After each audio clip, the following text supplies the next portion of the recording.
সত্যি কথা বলতে যারা ওজন কমাতে চায় তারা এই ভুলটা করে থাকে যে তারা হচ্ছে সেহরি খুব কম পরিমাণে খায় বা কখনো হচ্ছে এই সেহরি টাইমটা অমিট করে একেবারে ইফতারে গিয়ে খেয়ে ফেলে এবং রাতের খাবারেও কিছু খায় না।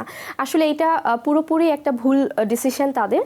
যদি আমি ক্লিনিক্যালি এই কথাটাকে বলি তাহলে হচ্ছে অবশ্যই সেহরিতে আমাদের কিছু না কিছু খাওয়া উচিত এবং সেই সাথে সেহরিটা কিন্তু হচ্ছে আমাদের একটা সুন্নাহ।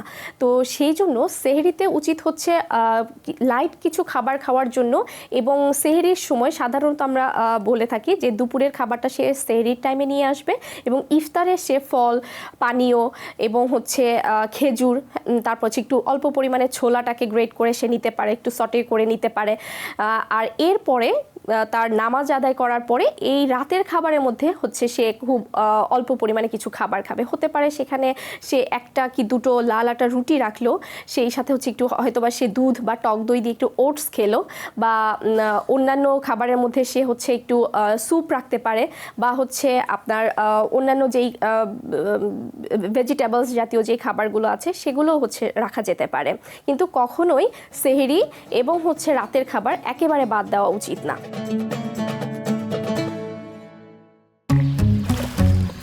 এখন তো জীবাণুদের থেকে বাঁচালে সারাদিনকে বাঁচাবে ডেটল বাঁচাবে। ডেটল দেয় জীবাণুর বিরুদ্ধে 12 ঘন্টার সুরক্ষা বলয়। সুরক্ষার বিশ্বাস থাকুক দিনভর।